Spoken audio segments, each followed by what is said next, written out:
The rain hammered against the metal walls of Engineering Base 7 like angry fists. Marcus Chen wiped the grease from his hands and squinted at the malfunctioning gravity generator that had been giving him trouble for the past 6 hours. The Terran exploration ship Endeavour was 3 months into a deep space mission, and everything seemed to be breaking down at once. A soft whimpering sound echoed through the maintenance shafts above his head. Marcus paused, wrenched halfway to the generator's control panel. The ship's ventilation system carried sounds from all over the vessel, but this was different. It sounded almost like crying. He climbed the ladder to the upper maintenance level, following the sound through the narrow corridors lined with pipes and cables. The whimpering grew louder as he approached Junction Delta 7, where the main air recycling systems converged. What he found made him stop dead in his tracks.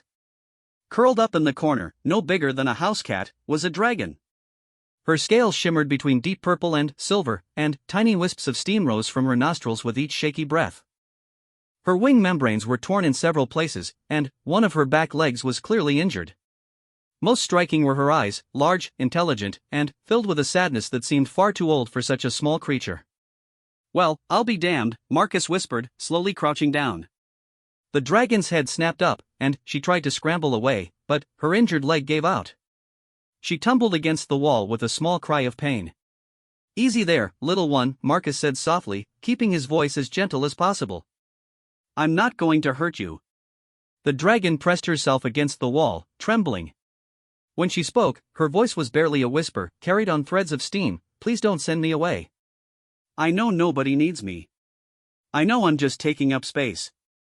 But I have nowhere else to go." Marcus felt his heart clench. In his 43 years, he had seen plenty of suffering across the galaxy, but there was something about this small, broken creature that hit him differently. "What's your name, sweetheart?" "Zara," she whispered, not meeting his eyes. I was supposed to be a ship's guardian. But I'm too small. Too weak. The Draconic Council said I was a failure. They left me on Kepler Station to find my own way."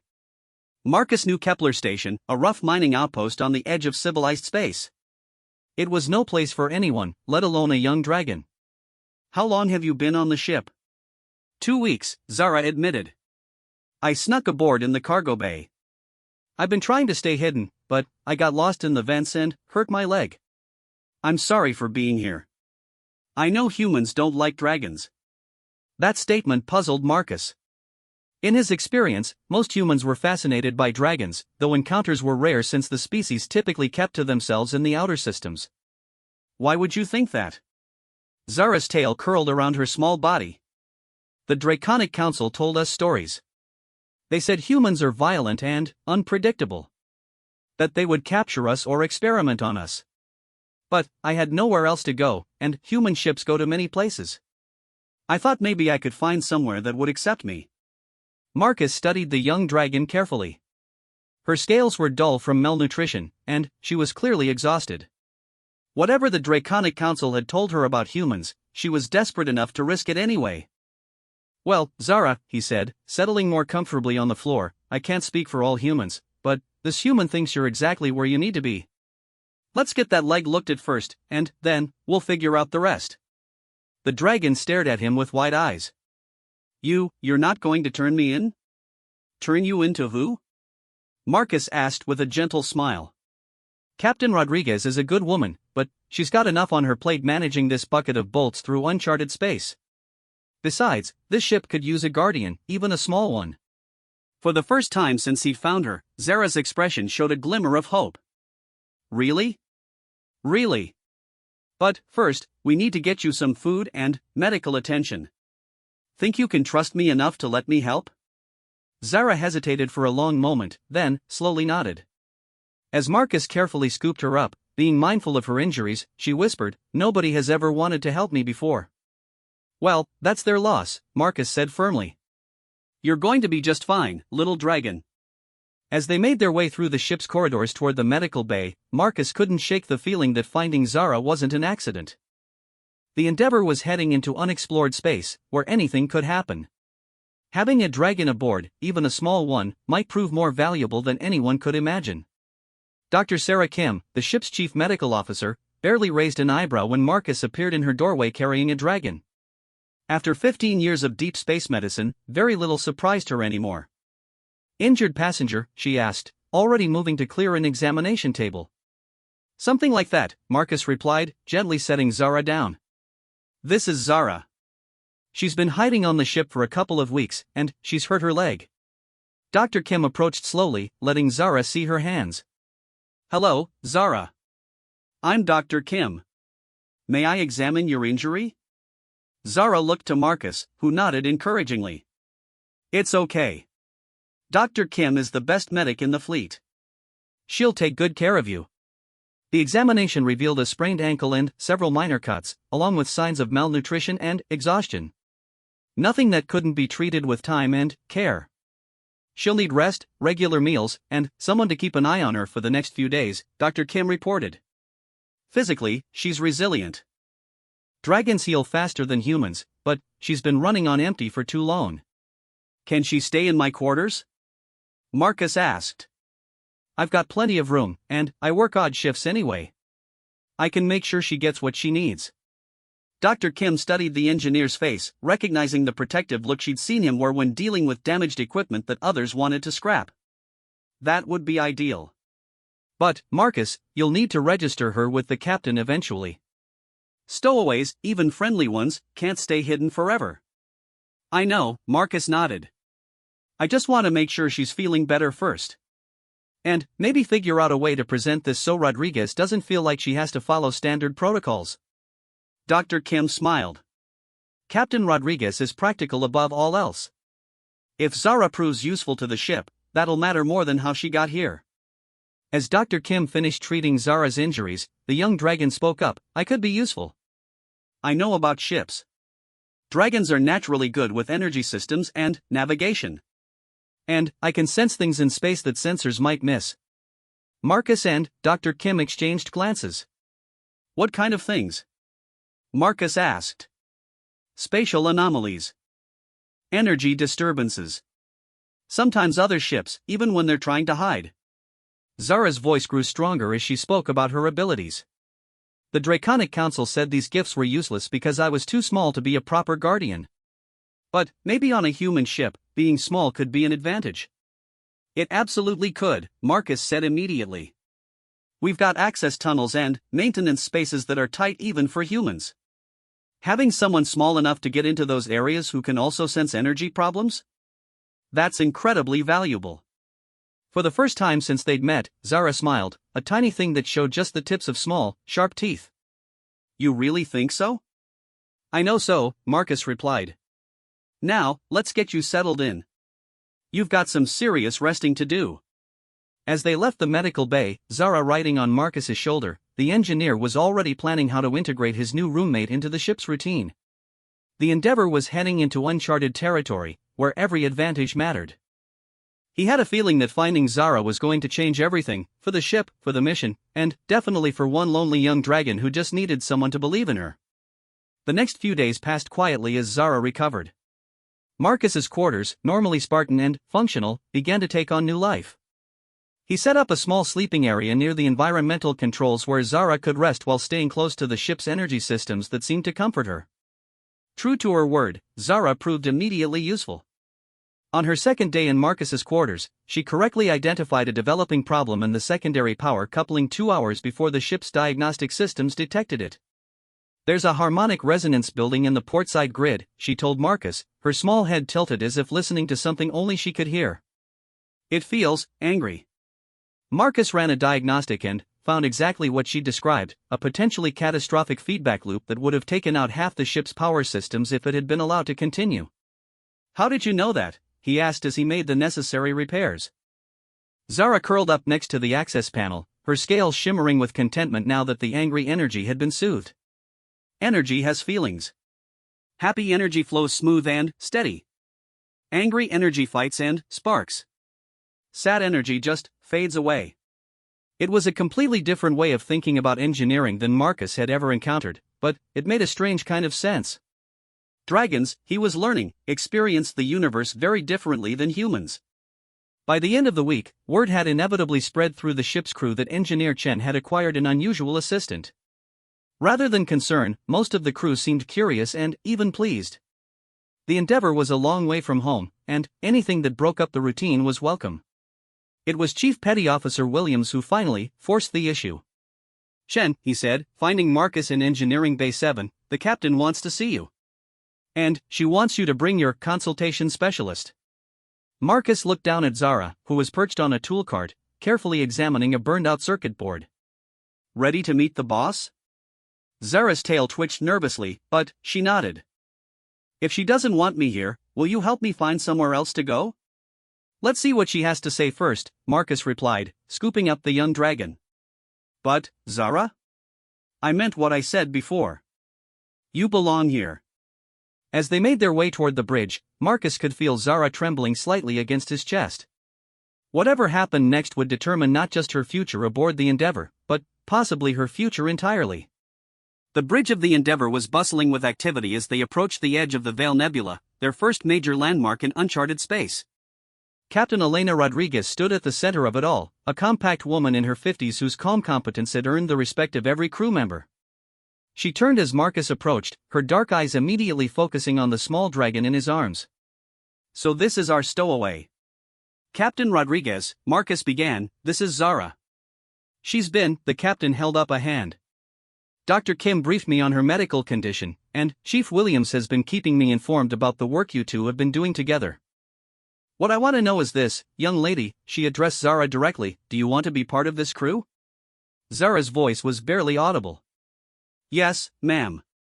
More than anything." "Then, we need to discuss terms. This is a Terran exploration vessel on a mission that could last years. We'll be facing unknowns that could threaten all our lives.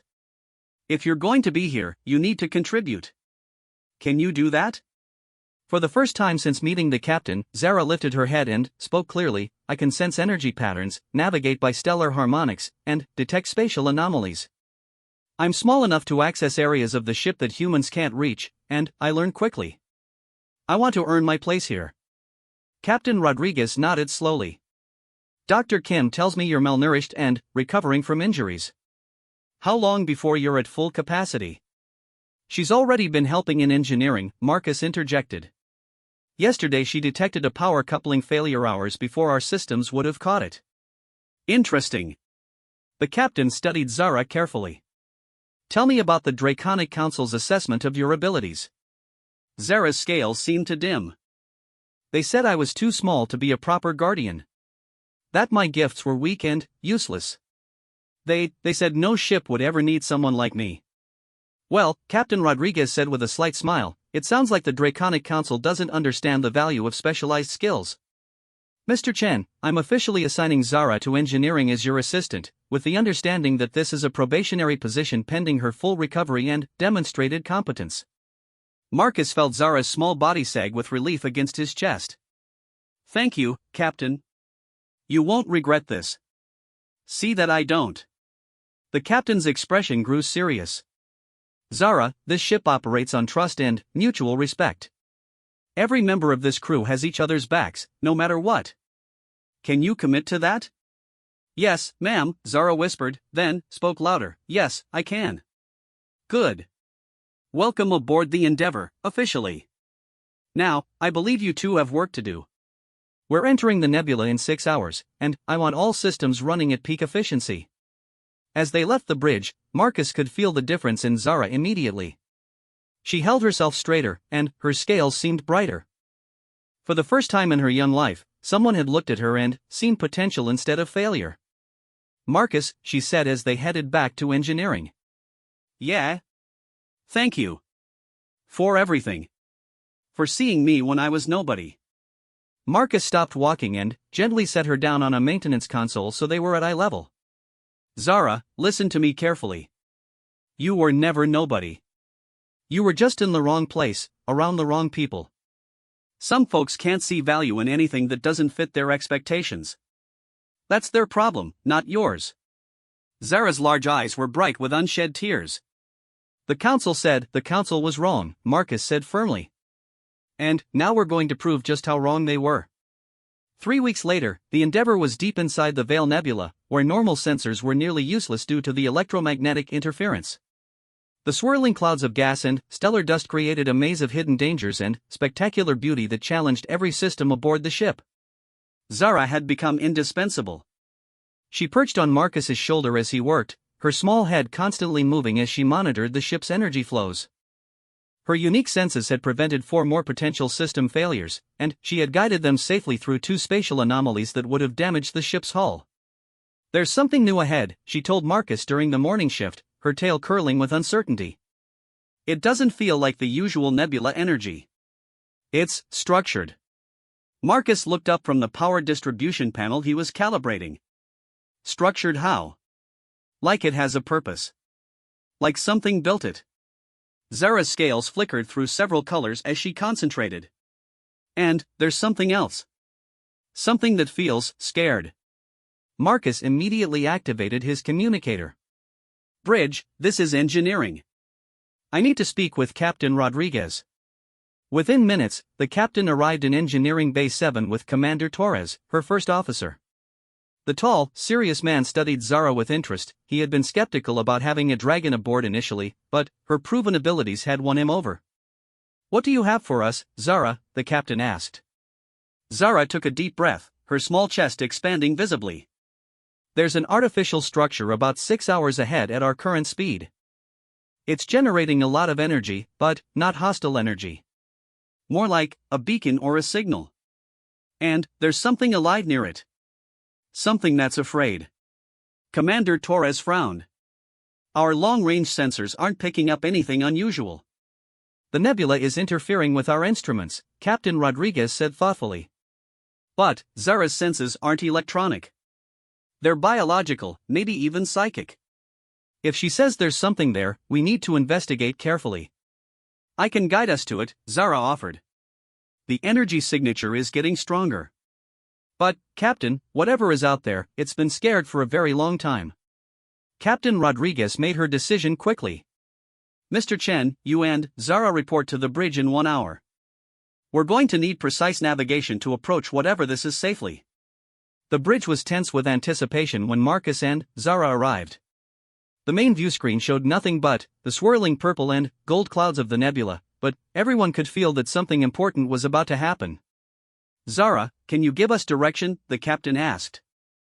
The young dragon closed her eyes, her head swaying slightly as if listening to music only she could hear. "Bearing mark 27, elevation 15 degrees. Distance, 4.7 million kilometers." Lieutenant Commander Singh at the navigation station looked impressed despite himself. "That's remarkably precise for a biological sensor." "Dragons navigate by stellar harmonics," Zara explained without opening her eyes. "Every star sings, and every planet hums. Out here in the nebula, there's a new song. It's beautiful but lonely." "Take us there, Mr. Singh," Captain Rodriguez ordered. 1/4 impulse, and keep all defensive systems ready."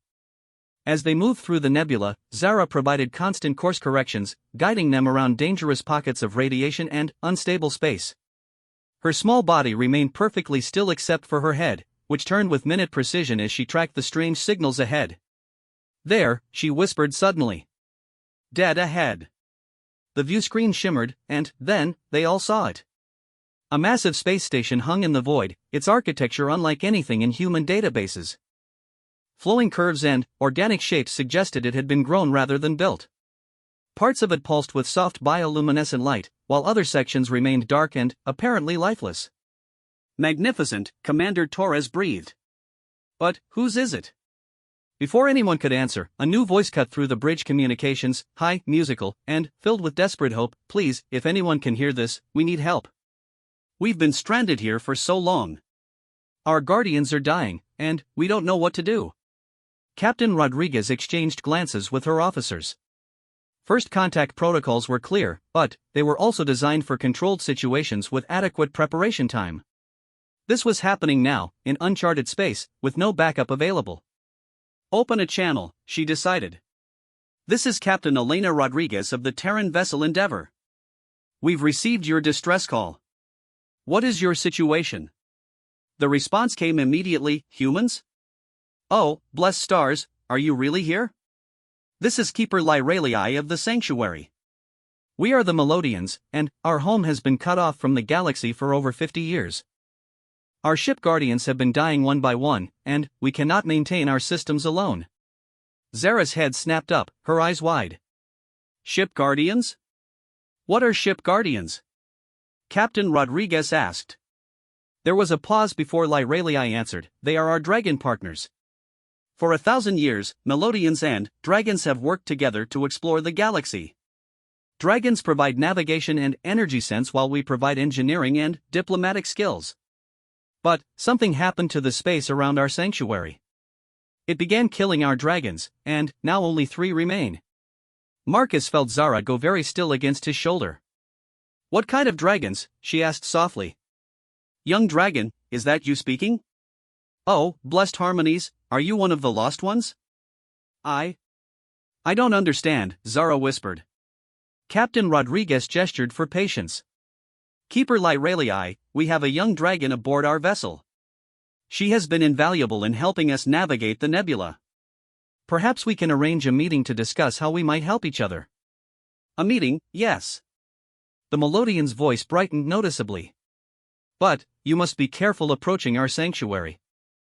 The spatial distortions that have trapped us here are dangerous to most ships. However, if your dragon can sense energy patterns, she can guide us safely, Captain Rodriguez assured them.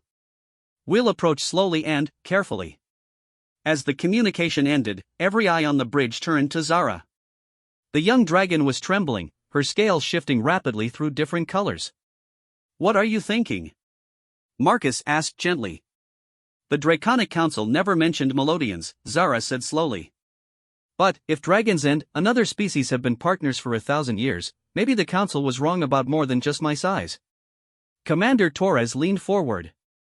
What do you mean? The Council teaches that dragons should be independent. That working with other species makes us weak. But, if there's been a successful partnership for 1,000 years. Zara's voice grew stronger. Maybe cooperation isn't weakness. Maybe it's what we were meant to do. Captain Rodriguez nodded thoughtfully. One way to find out. Zara, can you guide us to a safe docking approach? The young dragon straightened, her scales settling into a determined silver-blue pattern. Yes, Captain. I can feel the safe path through the distortions. It's complex, but I can do it. As the Endeavor began its careful approach to the sanctuary, Marcus couldn't help but smile. 3 weeks ago, Zara had believed she was useless and unwanted. Now she was about to help rescue an entire civilization and possibly discover the true purpose of human-dragon cooperation. Steady as she goes, Captain Rodriguez commanded. Follow Zara's guidance precisely. The approach took 3 hours of delicate navigation through spatial distortions that would have torn apart any ship not guided by dragon senses. Zara called out course corrections with increasing confidence, her abilities proving more valuable than any technological sensor. When they finally docked with the sanctuary, the airlock opened to reveal 3 figures waiting for them, 2 tall, graceful beings with luminescent skin and flowing robes, the Melodians, and, between them, an ancient dragon whose massive silver head bore scars from countless adventures. Welcome, friends from Terra, the elder Melodian said with a voice like wind chimes. I am Keeper Lyralii. This is my partner, Elder Skyweaver. We have waited so long for help to arrive. Elder Skyweaver's great golden eyes focused immediately on Zara, who was riding on Marcus's shoulder. When the ancient dragon spoke, her voice carried the weight of centuries. Young one, what is your name? Zara, she whispered, suddenly, feeling very small. Zara of the Silver Scales, Elder Skyweaver said formally. You have guided these humans through dangers that would have claimed lesser navigators. The harmony between you and your human partner resonates clearly. You have found your true calling. Captain Rodriguez stepped forward. Elder Skyweaver, we're here to help if we can. What exactly happened to your sanctuary? The ancient dragon's expression grew grim. 53 years ago, a spatial phenomenon appeared in this region, what you call the Veil Nebula. It has been expanding slowly, creating electromagnetic distortions that interfere with normal space travel. Our sanctuary became trapped at its heart. But that's not the worst part, Keeper Lyralii added sadly. The distortions also emit a type of radiation that is slowly poisonous to dragons. Our guardians have been dying one by one. Elder Skyweaver is the last of the original generation, and our two remaining younger dragons are already showing signs of the sickness. Marcus felt Zara's small body tense. What kind of signs? Scale dimming, loss of energy sensitivity, difficulty maintaining flight, Elder Skyweaver explained. The radiation attacks our natural connection to stellar harmonics. Without that connection, we slowly fade. But, you seem fine, Commander Torres observed, looking at the ancient dragon. Elder Skyweaver's laugh was bitter. I am dying, human friend. I have perhaps months left. That is why your arrival is so precious. You may be our last hope of evacuation before the radiation claims us all. Zara suddenly spoke up. What about the sanctuary itself? Could it be moved? The Melodians exchanged glances. The sanctuary is a living structure, Keeper Lyrelii explained. It has grown here for over 1,000 years, developing deep roots into the space-time fabric of this region. Moving it would be like asking a mountain to relocate. But, if the sanctuary could be healed instead of moved? Zara pressed. If the radiation could be filtered or redirected? Elder Skyweaver's eyes widened. Young Zara, what are you thinking? Zara looked up at Marcus, then, at Captain Rodriguez. Dragons sense energy patterns, right? And humans are really good at building things and solving problems. What if we worked together to create some kind of shield or filter? Something that could protect the sanctuary from the radiation while letting normal space traffic through? That's a massive engineering challenge, Commander Torres said doubtfully. Maybe, Marcus replied, his engineer's mind already working on the problem.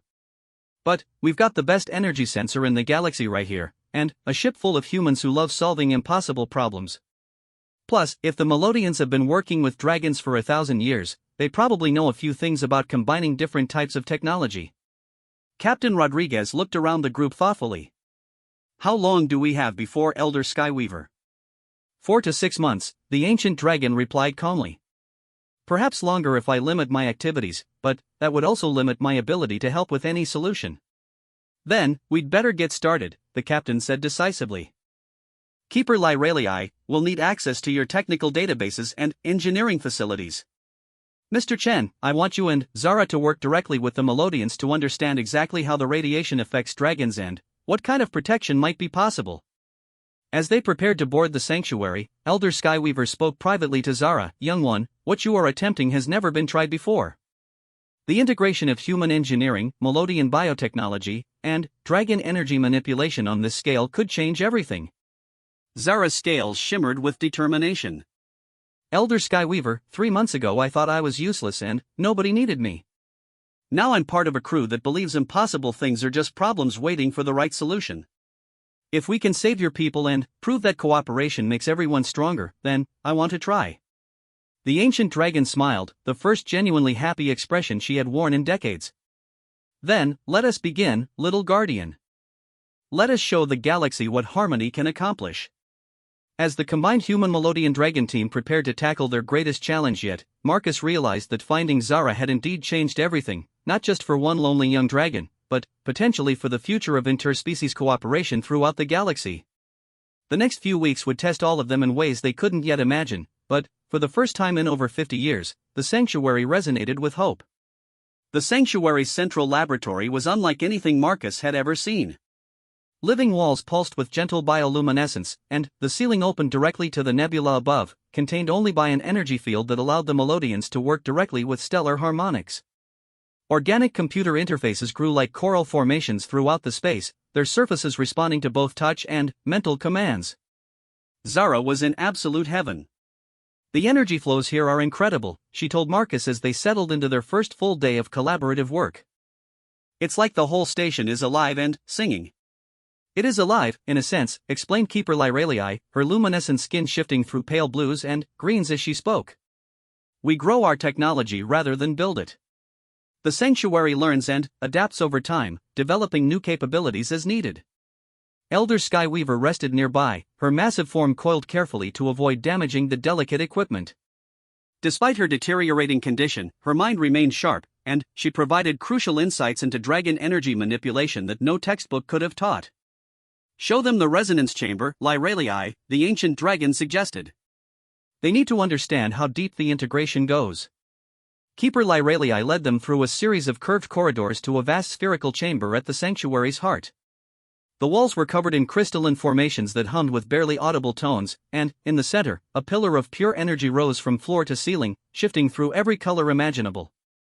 "This is where we monitor the stellar harmonics of our entire local group," Keeper Lyralii explained. Dragons provide the sensitivity to detect the harmonics, while our biotechnology amplifies and analyzes them. Together, we can track stellar phenomena across hundreds of light years. Zara approached the energy pillar cautiously, her scales beginning to resonate with its frequency. "It's beautiful," she whispered. "But there's something wrong with it. The harmony is broken." "That's the radiation effect," Elder Skyweaver confirmed sadly. "For 50 years, the nebula's distortions have been corrupting the harmonic frequencies that dragons naturally sense. It's like trying to listen to music through static that gets louder every year." Marcus studied the chamber with an engineer's eye. "What exactly is the radiation doing? Is it a frequency interference, or something more fundamental?" "We've never been certain," Keeper Lyralii admitted. "Our understanding is that the radiation somehow disrupts the quantum entanglement that allows dragons to sense stellar harmonics. But the effect builds up slowly over time. Which means it's cumulative damage," Marcus realized. "Like heavy metal poisoning, but for psychic abilities." Zara suddenly perked up. "What if we could create a filter? Not just a shield to block the radiation, but something that could clean it out of the existing harmonic streams?" "That's theoretically possible," Elder Skyweaver said thoughtfully. "But it would require precise manipulation of quantum fields on a massive scale." "No single species has that capability." "No," Marcus agreed, his mind racing with possibilities. "But 3 species working together might." Over the following days, they developed an ambitious plan. The Melodians would provide biotechnology capable of growing massive filter structures throughout the nebula. Dragons would guide the placement and tuning of these filters to preserve the natural harmonic frequencies while screening out the damaging radiation. And humans would provide the industrial engineering needed to manufacture and deploy the system on an unprecedented scale. The first challenge was creating a prototype filter small enough to test but sophisticated enough to prove the concept. Working 18-hour days, the team designed a hybrid device that combined Melodian biocrystals, human quantum field generators, and dragon-guided harmonic tuning. "It's either going to work perfectly or explode in our faces," Marcus admitted as they prepared for the first test. "I vote for working perfectly," Zara said from her perch atop the prototype. Her role was crucial. She would need to sense the radiation frequency and guide the filter's resonance to cancel it out without disrupting the beneficial stellar harmonics. "Beginning test sequence," announced Dr. Kim, who had become the team's chief medical monitor. Her job was to track how the filtering affected Elder Skyweaver's condition in real time. The prototype hummed to life, its biocrystal components glowing with soft rainbow light. Zara closed her eyes, her head swaying as she listened to harmonics only she could hear. "I can feel it working," she said softly. "The angry static is getting quieter. The star songs are becoming clearer." Elder Skyweaver raised her massive head, nostrils flaring as she tested the cleaned air. For the first time in months, her scales brightened noticeably. "Extraordinary," she rumbled. "I can feel my connection to the stellar matrix strengthening. Young Zara, your tuning is perfect." The test ran for 6 hours, with all readings showing positive results. The radiation levels dropped by 73%, while the beneficial harmonic frequencies actually became stronger than they had been in decades. "It works," Marcus said, hardly believing it himself. "It actually works." Captain Rodriguez, who had been monitoring from the Endeavor, joined the celebration via communication link. "Congratulations, team. Now comes the hard part, scaling this up to protect the entire sanctuary and, eventually, the whole nebula." The scaling challenge proved enormous. The nebula was over 4 light-years across, and placing enough filters to protect the entire region would require a construction effort dwarfing anything humans had ever attempted. "We're going to need help," Commander Torres observed during a planning session. "This isn't something one ship can accomplish." "The Draconic Council," Elder Skyweaver suggested. "If they could see what we've accomplished here, they might change their isolationist policies." Zara's scales darkened at the mention of the council.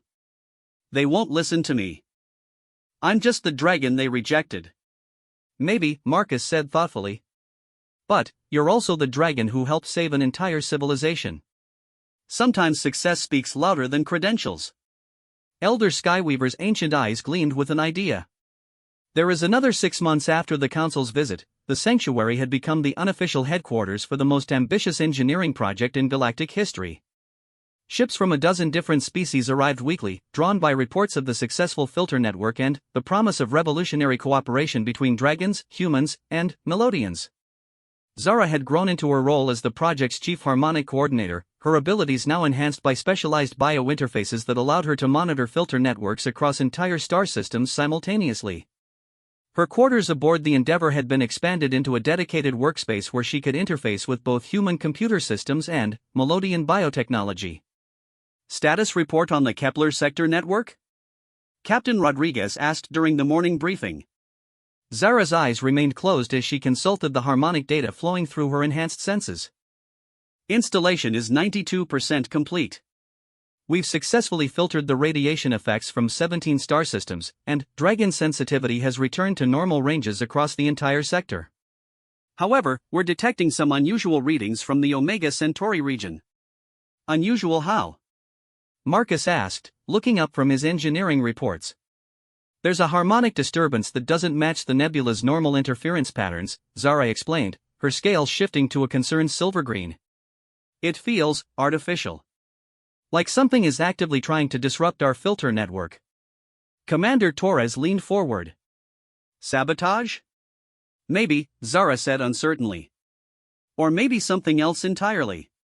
The disruption has a pattern to it, like a signal.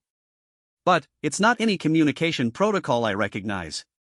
Elder Skyweaver, who now served as the project's senior advisor despite her advanced age, raised her great head with interest. Describe the pattern, young one. Zara concentrated, her head tilting as she parsed the complex harmonic data. It's repetitive but complex. Mathematical sequences embedded in harmonic frequencies. It almost reminds me of the way dragons communicate over long distances, but bigger.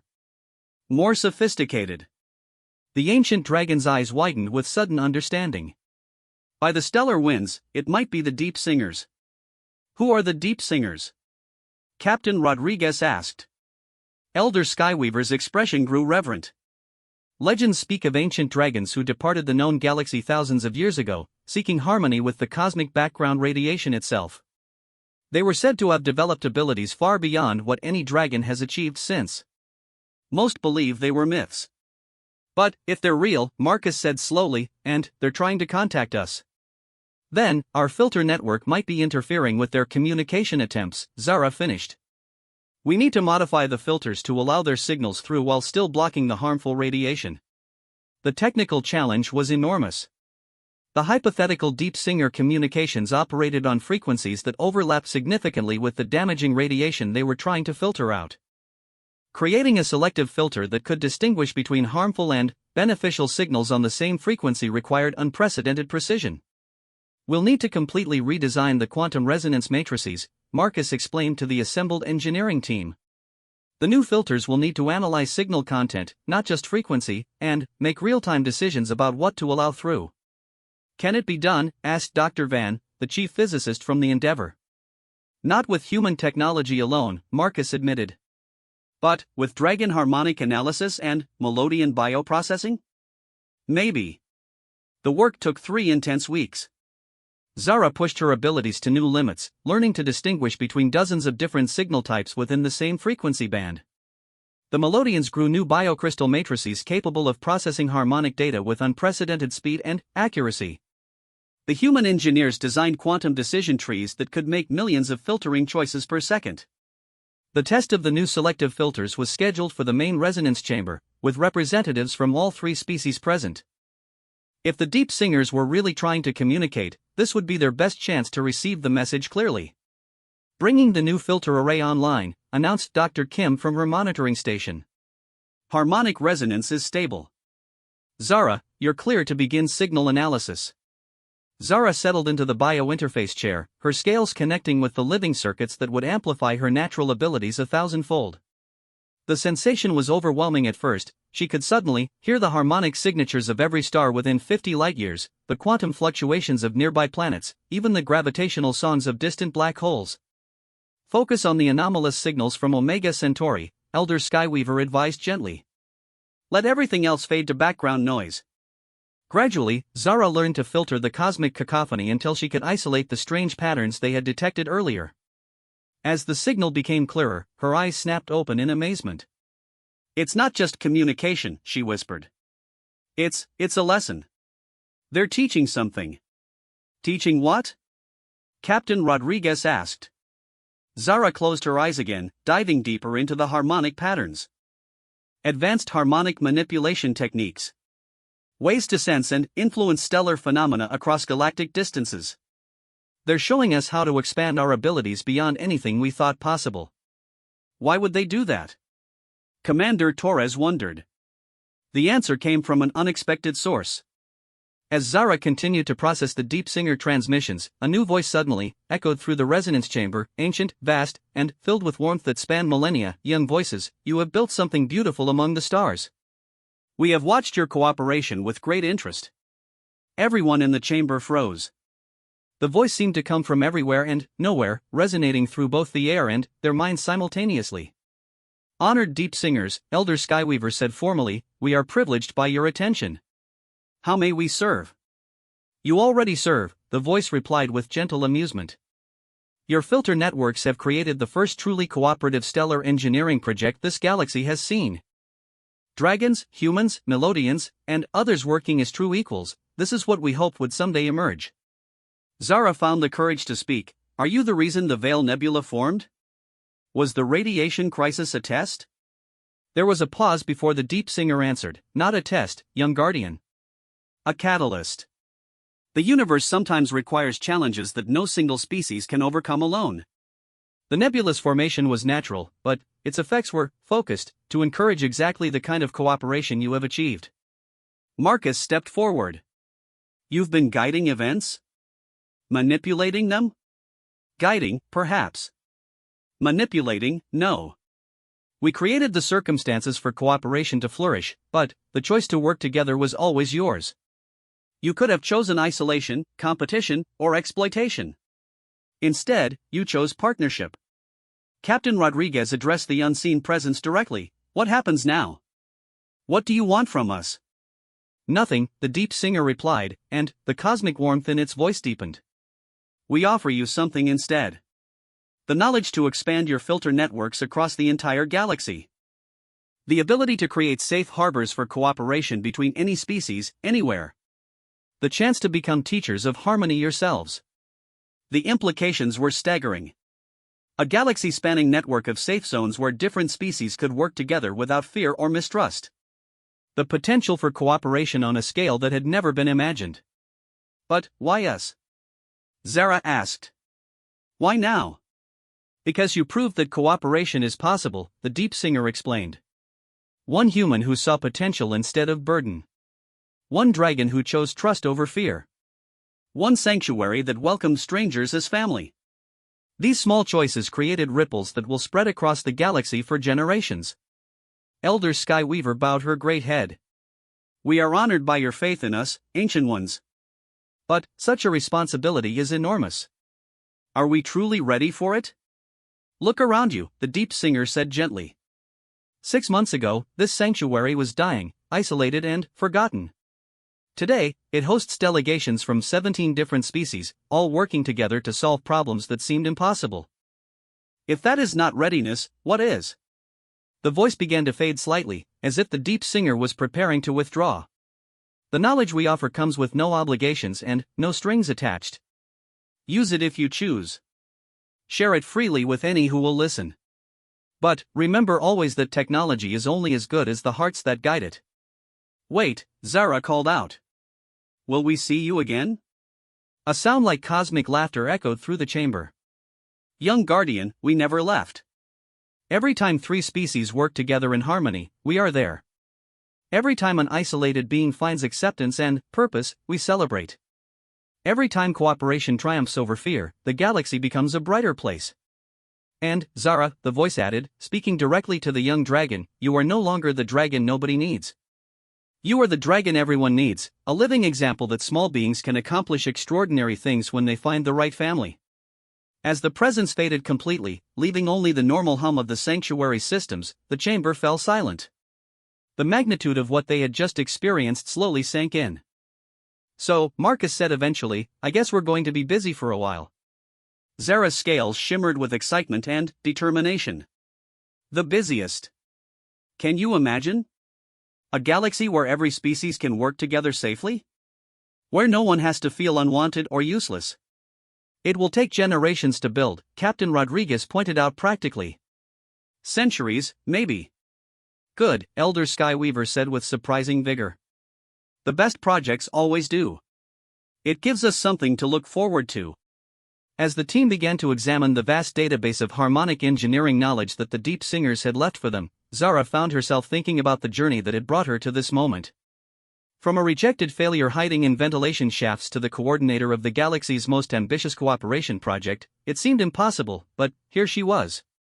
Marcus, she said quietly as the others discussed implementation strategies. Yeah. Thank you. For seeing me when I was nobody.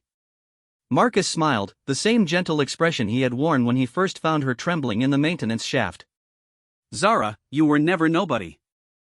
You were just waiting for the right family to help you become everything you were meant to be.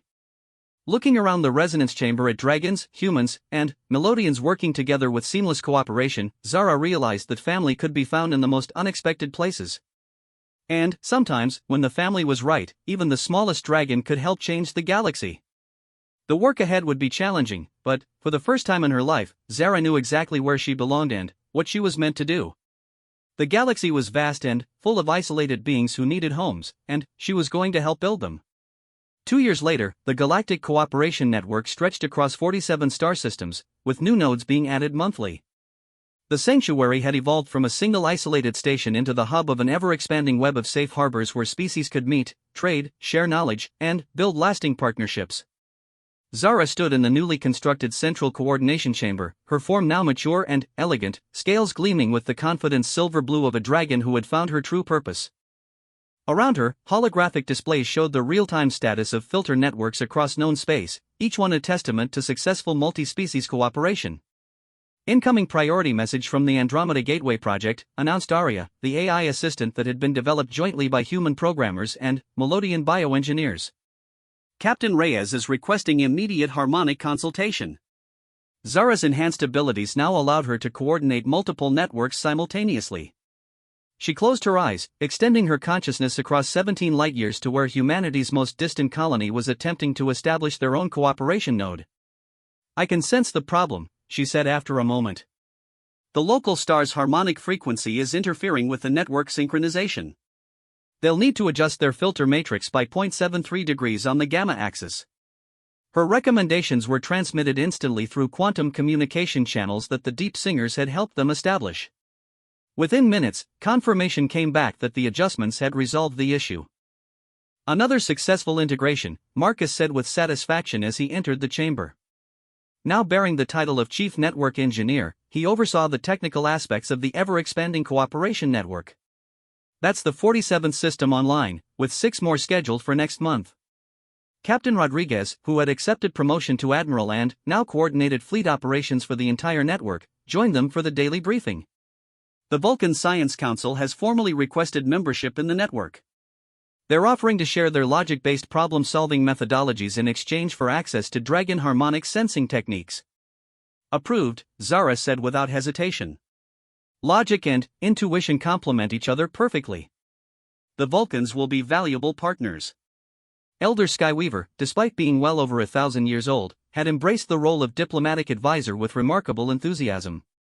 Her ancient wisdom proved invaluable in navigating the complex cultural sensitivities involved in bringing dozens of species together. Speaking of new partnerships, the ancient dragon announced as she glided into the chamber, "We've received a formal apology from the Draconic Council." Everyone stopped what they were doing and stared. The Council's rigid isolationism had been one of the few consistent obstacles to network expansion, with several promising dragon-human partnerships dissolving under Council pressure. An apology? Zara asked incredulously. Elder Skyweaver's eyes sparkled with amusement. It seems that 3 council members were stranded in the Rigel system when their navigation systems failed during an unexpected solar storm. A cooperative rescue team from Network Station 12 saved their lives, a team that included dragons working as equals with 5 other species. And? Admiral Rodriguez prompted. And, when they saw how seamlessly the different species worked together, how much more effective they were than any single species rescue team could have been, it apparently triggered what the Council is diplomatically terming a fundamental reassessment of previous policies. Marcus grinned. In other words, they finally figured out that cooperation works. More than that, Elder Skyweaver continued. They're requesting permission to establish 3 council observer positions within the network, and they've formally rescinded their rejection of young dragons who choose to work with other species. Zara felt her scales shimmer with deep emotion. After years of proving that cooperation made everyone stronger, the organization that had once called her a failure was finally ready to learn from what she had helped build. There's more, Elder Skyweaver added gently. Counselor Embercrest specifically requested a private meeting with you, Zara. She wants to make a personal apology. The meeting took place in the sanctuary's most formal reception chamber, a space designed to accommodate beings of vastly different sizes and cultural requirements. Counselor Embercrest arrived with minimal ceremony, but her ancient dignity filled the room nonetheless. Guardian Zara, she said formally, using the title that Zara had earned through her work coordinating the network. I come before you to acknowledge a grave error in judgment. Honored Counselor, Zara replied respectfully, the past is the past. What matters now is the future we build together. Counselor Embercrest's expression softened slightly. Spoken with the wisdom of true leadership. But, some acknowledgments must be made. When you first came before the council as a young dragon, we judged you by size rather than spirit, by traditional expectations rather than actual potential. We were wrong. You were protecting your people according to the wisdom you had at the time, Zara said diplomatically. Isolation seemed safer than cooperation because cooperation had failed before. Perhaps, the ancient counselor agreed. But, in protecting our people, we nearly denied them the greatest opportunity for growth and advancement our species has seen in millennia. Your network has already proven that cooperation doesn't weaken dragons, it allows us to become more than we ever imagined possible. She gestured toward a datapad displaying statistics from network operations. Dragon participants in the cooperation network show 30% greater harmonic sensitivity, 40% improved navigation accuracy, and measurable increases in both physical and mental well-being compared to their isolated counterparts. More importantly, they report higher levels of life satisfaction and sense of purpose. Zara nodded thoughtfully. Dragons are naturally social beings, despite what the old traditions taught. We thrive when we have others to protect and guide. Working with other species gives us purpose beyond ourselves. Indeed. And your example has shown us that true strength comes not from standing alone, but from building bridges that allow everyone to contribute their unique gifts. Counselor Embercrest paused, then continued more personally, I was wrong about you, young guardian. You are exactly the size you were meant to be, with exactly the gifts you were meant to have. The Council formally requests your forgiveness for our blindness. You have it, Zara replied simply. And, more than that, you have my invitation to help us expand the network even further. We could use the Council's wisdom and experience.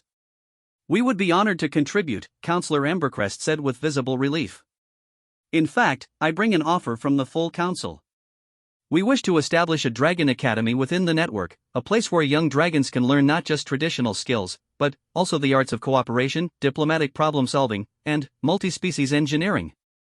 The implications were staggering. A formal dragon educational institution dedicated to cooperation rather than isolation would fundamentally change how future generations of dragons approach the galaxy. I accept on behalf of the network, Zara said formally.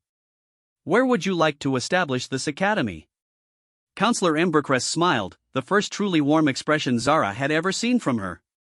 If you're willing, we'd like to build it here, at the sanctuary. This place has become a symbol of what's possible when different species work together as equals. It seems appropriate that it should be where we teach the next generation to do the same. As news of the Dragon Academy spread through the network, applications began pouring in from young dragons across the galaxy. Many of them were like Zara had been, small, unconventional, or possessed of abilities that didn't fit traditional dragon roles. "Look at this," Marcus said one morning, reviewing the applications with Zara. Astra of the copper scales has microscopic harmonic sensitivity. She can detect quantum fluctuations in individual atoms. The council rejected her for being overly precise. And Fenrix the Tiny can sense temporal distortions, Zara added, reading another file. Perfect for detecting potential wormhole formation. The council called his abilities impractical curiosities. Their loss is our gain, Admiral Rodriguez observed. These rejects are going to revolutionize everything from quantum physics to temporal navigation. The first class of the Dragon Academy included 37 students from across known space. Each one had been rejected or marginalized by traditional dragon society for being different in some way. Under Zara's guidance, they learned to see their differences as advantages and their unique perspectives as valuable contributions to the greater galactic community. The graduation ceremony took place 5 years after Zara had first been found hiding in the Endeavor's ventilation shafts. Representatives from over 100 species attended, making it the largest interspecies gathering in recorded history. Today, Zara addressed the assembled crowd, her voice now carrying the authority of proven leadership. "We celebrate not just the achievements of 37 remarkable individuals, but the validation of a simple truth. There is no such thing as a useless being, only beings who haven't yet found the right place to contribute their gifts." She looked out over the graduates, seeing in their eager faces the same hope she had felt when Marcus first offered to help her. "You are the first class of dragons formally educated in the arts of cooperation and mutual support. You will go out into the galaxy and help build bridges between species that have never spoken to each other before. You will solve problems that no single species could tackle alone. And you will prove, over and over again, that diversity makes us stronger." The ceremony concluded with a demonstration that left the audience speechless. The 37 graduates, working in perfect coordination with representatives from 17 different species, established a new cooperation node around a previously inaccessible star system in just under 4 hours, a task that would have taken traditional methods several months to complete. That evening, as the celebration continued throughout the sanctuary, Zara found herself alone with Marcus and Elder Skyweaver in the quiet garden they had built near the original resonance chamber. "Do you ever miss it?" Marcus asked quietly. "The simple days when it was just you, me, and a broken gravity generator?" Zara considered the question carefully. "I miss the quiet sometimes," she admitted. "And I miss when my biggest worry was whether Dr. Kim would have enough fish in the medical bay. But I wouldn't trade this for anything. We've built something amazing, Marcus. Something that's going to outlast all of us." Elder Skyweaver, now ancient even by dragon standards but still sharp and engaged, chuckled softly. "What you've built, my dear ones, is hope. The galaxy is vast and often lonely, but now every being who feels lost or unwanted knows that there's a place for them somewhere in the network. That's not just amazing, it's revolutionary." As if summoned by her words, a soft chime indicated an incoming priority message. Aria's voice filled the garden, emergency assistance request from the Kepler 442 system. Unknown species requesting immediate aid with what appears to be a failing life support system. Zara was on her feet immediately, her scales shifting to the focused silver pattern that indicated full alert status. "Dispatch a rescue team immediately. Multi-species configuration, we don't know what we're dealing with." "Already in progress," Aria confirmed. "ETA to Kepler 442 is 6 hours. As emergency protocols activated throughout the sanctuary, Zara felt the familiar rush of purpose that came with each new crisis. Somewhere in the galaxy, beings were in trouble, and the network she had helped build would respond without question or hesitation. "Another day, another species to help," Marcus said with a smile. "Ready for the next adventure?" Zara's scales brightened with determination and joy. "Always. That's what family does, we help each other, no matter where in the galaxy we might be." Looking up at the stars visible through the garden's transparent dome, Zara thought about all the beings out there who might feel the way she once had, unwanted, useless, without purpose or place. Thanks to the network, fewer of them would have to feel that way for long. The galaxy was vast and full of challenges, but it was no longer empty. Everywhere the network reached, cooperation replaced isolation, understanding replaced fear, and family replaced loneliness. And, at the heart of it all was a simple truth that one young dragon had learned in the depths of a damaged starship: everyone needs someone, and everyone is needed by someone. The rescue team dispatched to Kepler 442 would arrive soon, ready to help whoever needed it. After that, there would be other calls, other crises, other opportunities to prove that cooperation made the galaxy a better place for everyone. It was exactly the life Zara had dreamed of during those lonely days hiding in ventilation shafts, a life where she was needed, valued, and surrounded by family that spanned the stars themselves. The dragon nobody wanted had become the guardian everybody needed, and the galaxy would never be the same.